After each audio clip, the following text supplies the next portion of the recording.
प्यारे बच्चों, good morning. मैं राजेश पांडे आपको आज दूसरा चैप्टर और ये हमारा लेक्चर नंबर 4 है। इसमें मैं आज आपको दूसरा चैप्टर जिसका नाम है संबंध तथा फलन।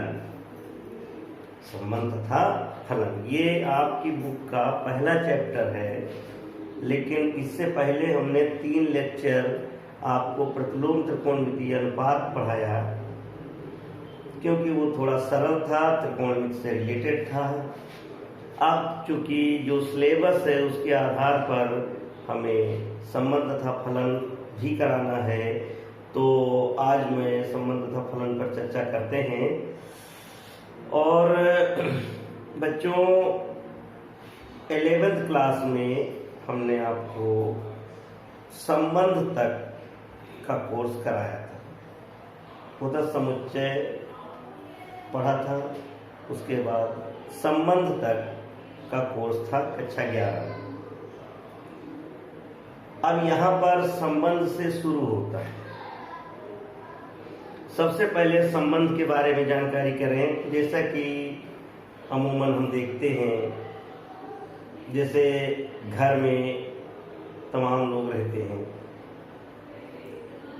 चाचा जी हैं, पिताजी हैं, बाबा हैं। इस तरह से सपोज करिए कि हम 4 भाई हैं और पिताजी एक हैं, तो हम चारों भाइयों का पिताजी से संबंध, फादर का संबंध है। सपोज करिए A, B, C, D 4 लोग हैं और वो X है पिताजी, तो A का संबंध X से, B का संबंध X से, C का संबंध X से, D का संबंध X से, और वो संबंध परिभाषित है फादर के रिलेशन से। ठीक है बच्चों। तो सेट A में कौन चारों भाई A, B, C, D। Set B में X यानी पिताजी, तो A, B, C, D चारों का रिलेशन X है। अब सपोज करो कि यहीं पर जो हमने A सेट लिया है, इसमें A और B के पिताजी X हो और C और D उसका कजिन हो, उसके पिताजी Y हो। ठीक है, तो X, Y हो गया दूसरा सेट B, और जो पहला सेट A है वो A, B, C, D 4 होगा।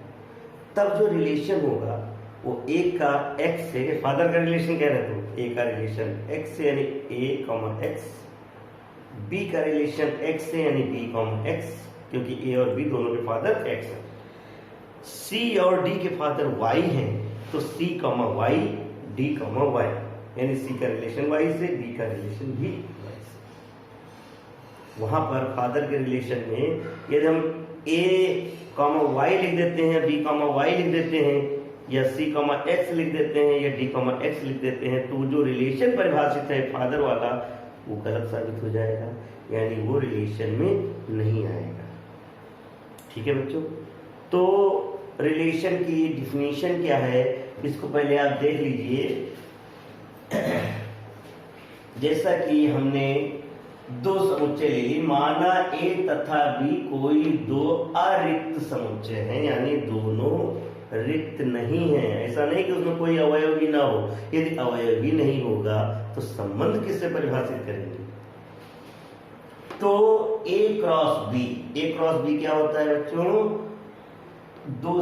2 समुच्चय A तथा B का कार्तीय गुणनफल, यानी Cartesian product of A and B। और इसमें जोड़े के रूप में अवयव आते हैं।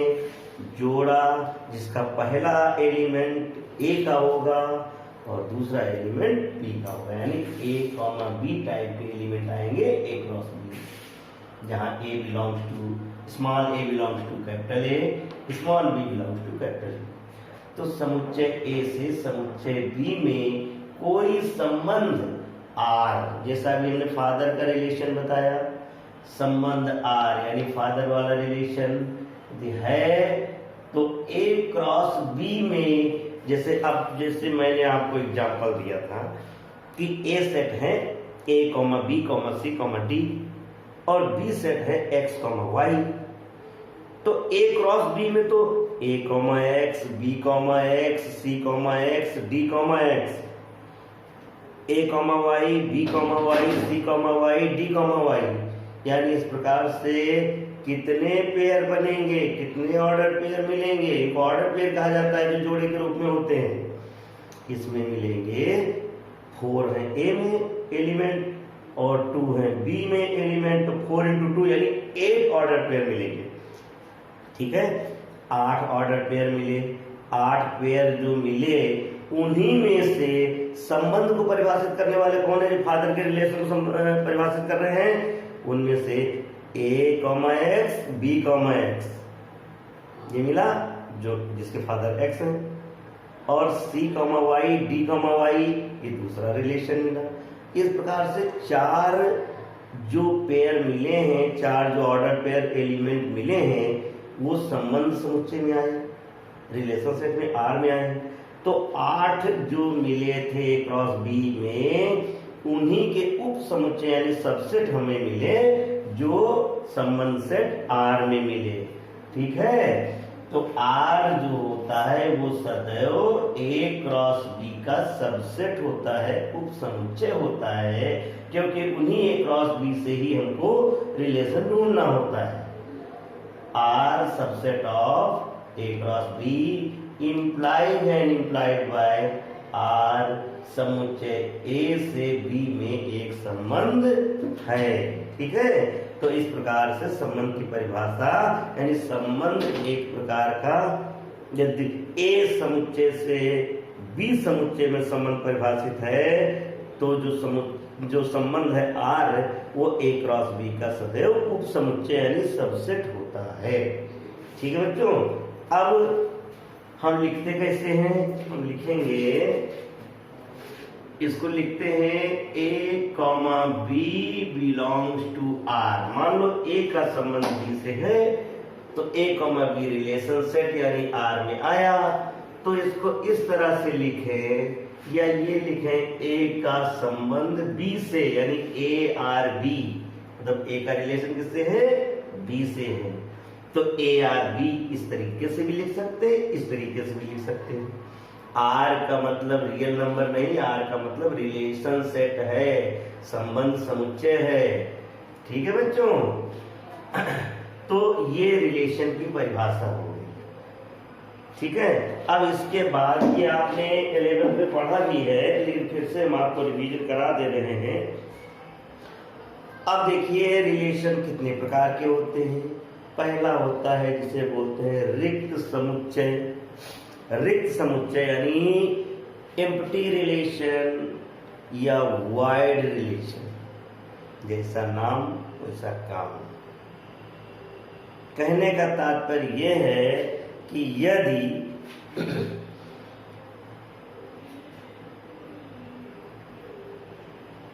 ए समुच्चय में कुछ अवयव हैं और ए का ए से ही हमें देखना है कि ए की खानदान में, ए के समुच्चय में आपस में रिलेशन रखने वाले कितने।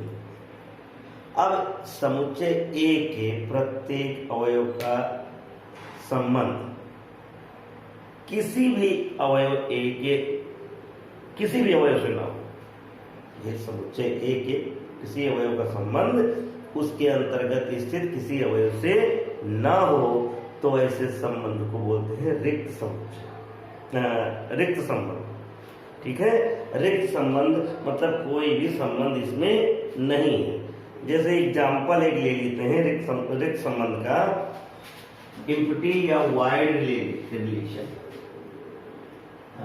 रिक्त संबंध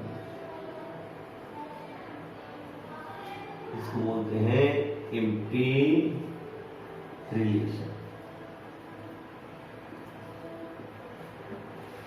हमने एक सेट ले लिया ए, इसमें एलिमेंट लिया 3,7, ठीक, और संबंध ये परिभाषित किया, संबंध की डिफिनेशन दी रहेगी बेटा, संबंध आर परिभाषित है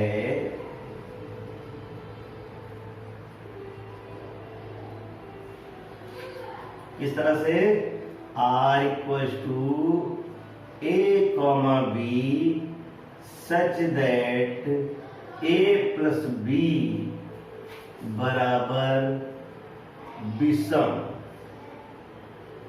संख्या। सपोज करो ये हमें कोई परिभाषा दी गई संबंध। अब देखो हमने एक समुच्चय लिया है, सेट लिया है a बराबर 3,7, दो एलिमेंट हैं 3 और 7, 3 a है और यदि हम b को भी 3 कहते हैं, क्योंकि रिपीट कर सकते हैं, कोई दिक्कत नहीं, एलिमेंट वही है, होने चाहिए जो उसके अंतर्गत है, तो 3 + 3 करेंगे 6 आएगा। 6 सम संख्या है ना कि विषम। 3 + 7 करेंगे 10 आएगा, वो भी सम संख्या है यानी इवन है। 7 + 7 करेंगे 14 आएगा, वो भी इवन है। 7 + 3 करेंगे 10 आएगा, वो भी इवन है।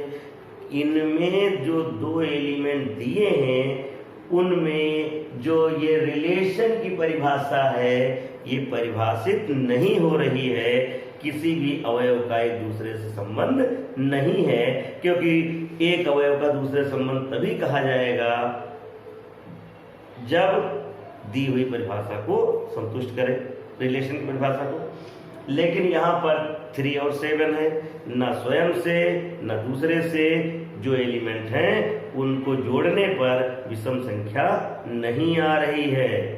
तो क्या बोलेंगे,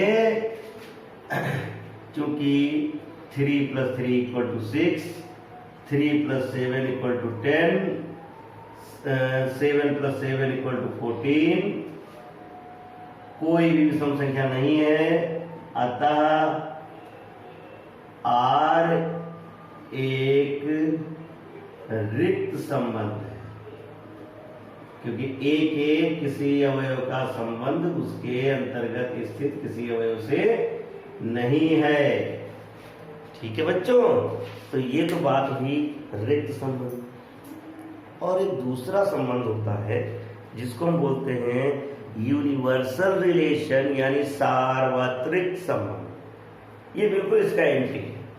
यहाँ पर कोई संबंध नहीं मिल रहा था और सार्वत्रिक संबंध यानी जो यूनिवर्सल रिलेशन है उनमें सारे के सारे A क्रॉस A जो मिलेंगे तो सब कुछ सारे के सारे संबंध में आ जाएंगे, यानी पूरा पूरा रिलेशन सेट मिल जाए।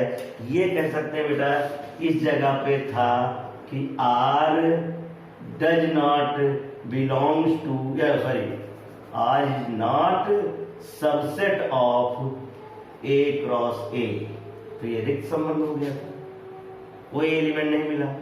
और जब हम बात करेंगे सार्वत्रिक संबंध का, सार्वत्रिक संबंध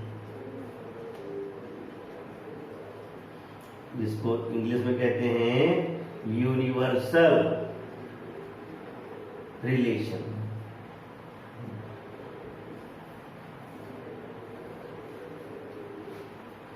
तो इसकी परिभाषा क्या है कि समुच्चय A पर परिभाषित संबंध R एक सार्वत्रिक संबंध कहलाता है यदि A का प्रत्येक अवयव A के अवयव से A के सभी अवयव से संबंध रखता हो, संबंधित हो। अर्थात इस केस में R = A क्रॉस A पूरा पूरा मिल जाएगा। ठीक है, तो ये सार्वत्रिक संबंध है। इसका एक एग्जांपल लेते हैं। एग्जांपल हम लेते हैं, कोई सेट ले लिया A 3,7 ले लिया, लेकिन अब की बार जो परिभाषा दी गई है रिलेशन की,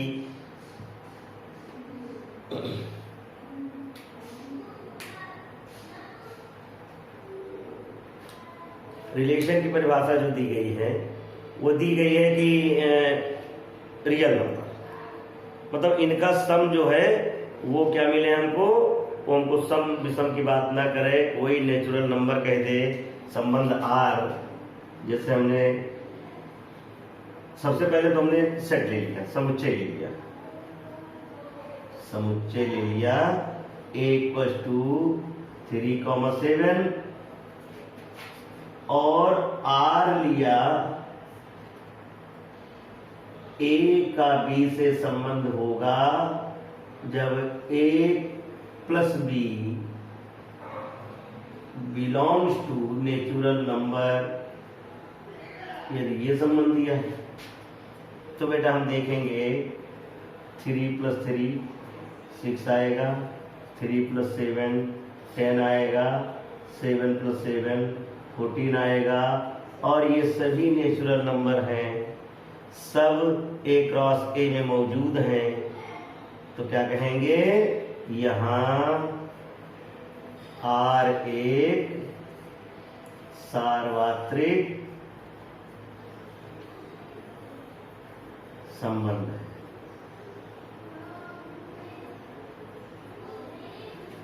ठीक है बच्चों, यानी यूनिवर्सल रिलेशन है। अब इसके बाद हम बात करते हैं जो मुख्य 3 प्रकार के संबंध होते हैं इक्विवेलेंस रिलेशन में, उसके बारे में बात करते हैं। तो देखिए,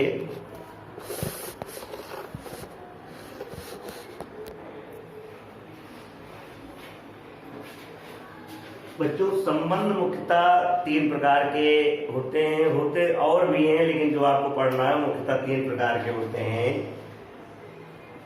संबंध के प्रकार।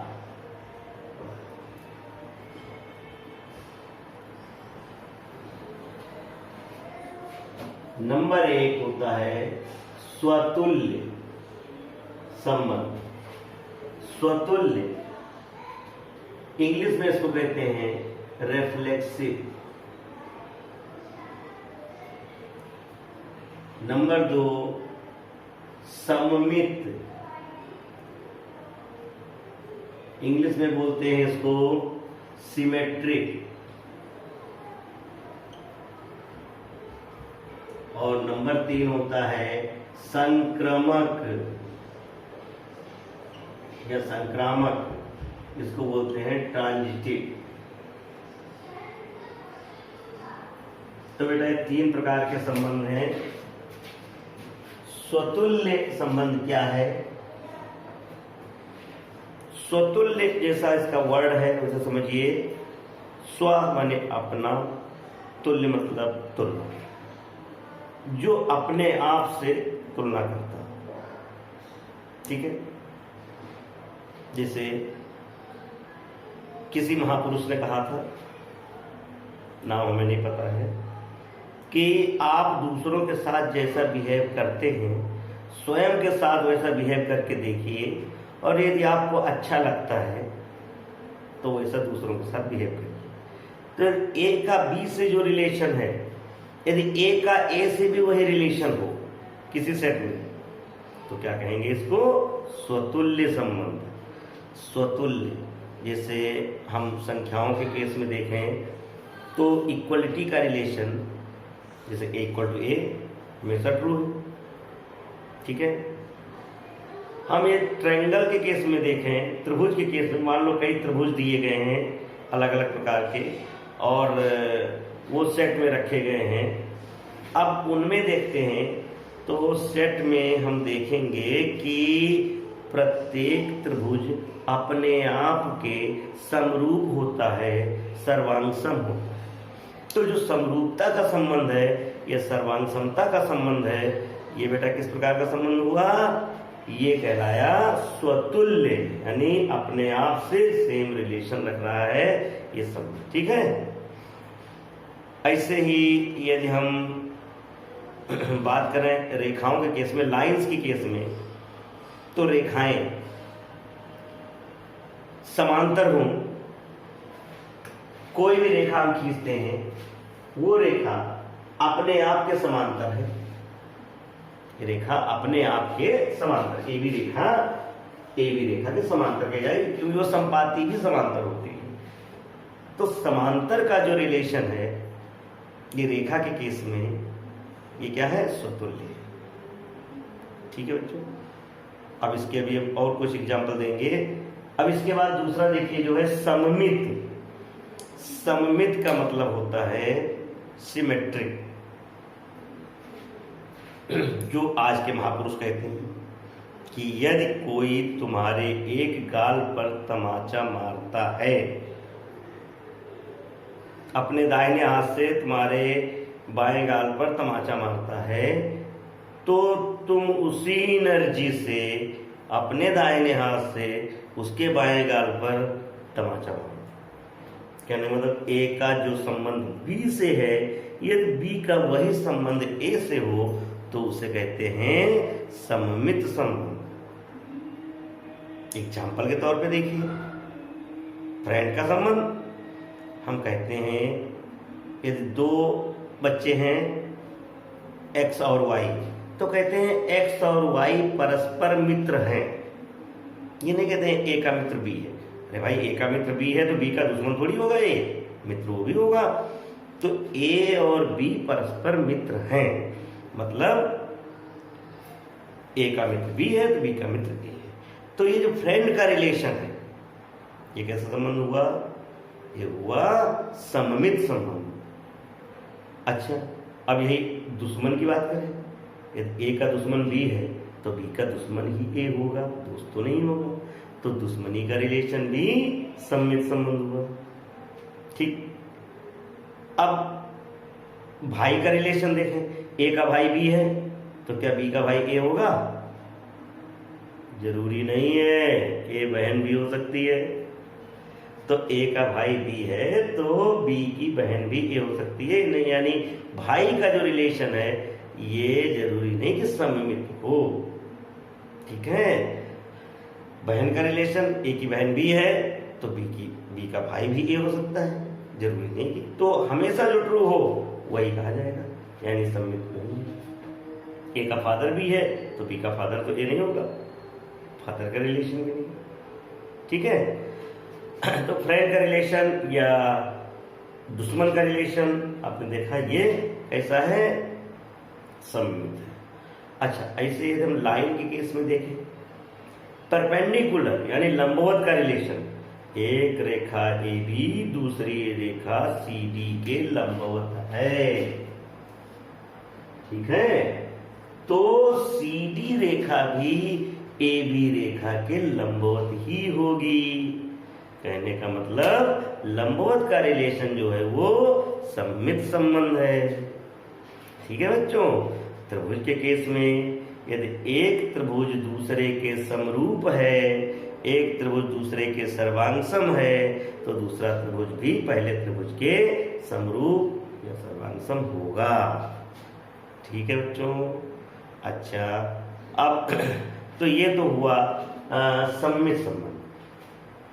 अब संक्रामक, संक्रामक वर्ड बना है संक्रामक से।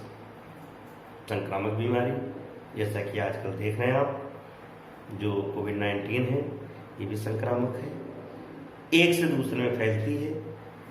ए को कोविड-19 पॉजिटिव निकला, उसके द्वारा उसको टच करने पे या उसके हाथ में वायरस था, उसने टच करके दूसरे को दिया, तो जो भी सामान दिया उससे वायरस दूसरे पहुंच गया, बी को पहुंच गया, यानी ए से बी में गया, बी ने उसे सी को दिया तो बी से सी में पहुंच गया। यानी ए का जो संबंध बी से, बी का वही संबंध सी से, तो हम क्या कहेंगे, ओवरऑल ए से सी में गया। कौन सा संबंध?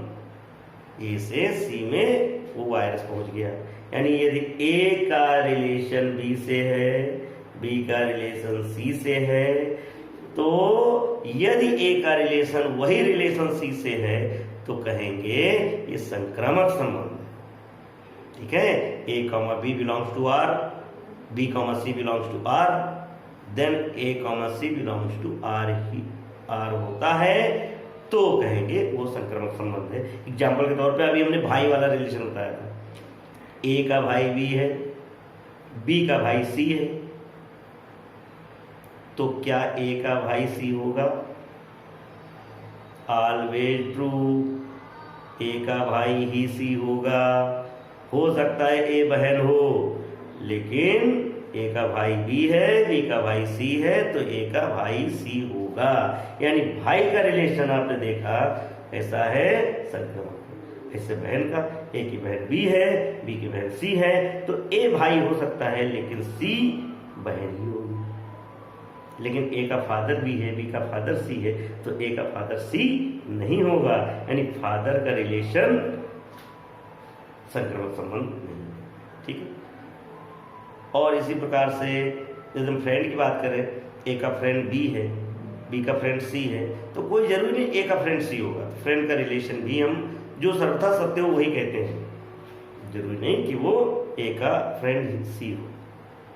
ऐसे दुश्मन का, ए का दुश्मन बी है, बी का दुश्मन सी है, तो मोस्टली देखा जाता है दुश्मन का दुश्मन तो दोस्त हो जाता है, तो वो भी जरूरी नहीं कि हाँ ए का दुश्मन सी हो, ठीक है। तो इस प्रकार से अच्छा, अब देखो ये लंबवत वाला जो संबंध हमने बताया आपको, A B Rekha C D रेखा के लंबवत है, सी डी रेखा ई एफ रेखा के लंबवत है।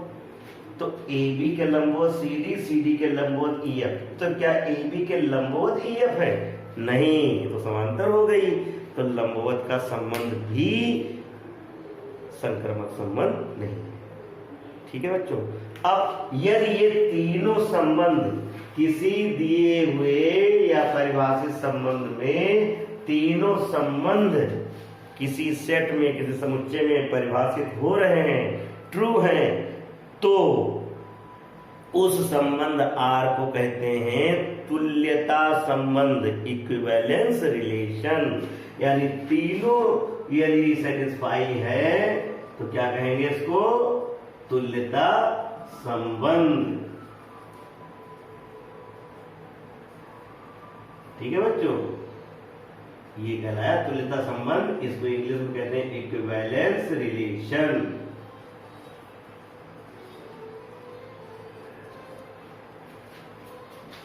अब इक्विवेलेंस रिलेशन से रिलेटेड प्रॉब्लम हम आपको नेक्स्ट लेक्चर में कराएंगे। आज का लेक्चर ये समाप्त करते हैं। Okay, bye.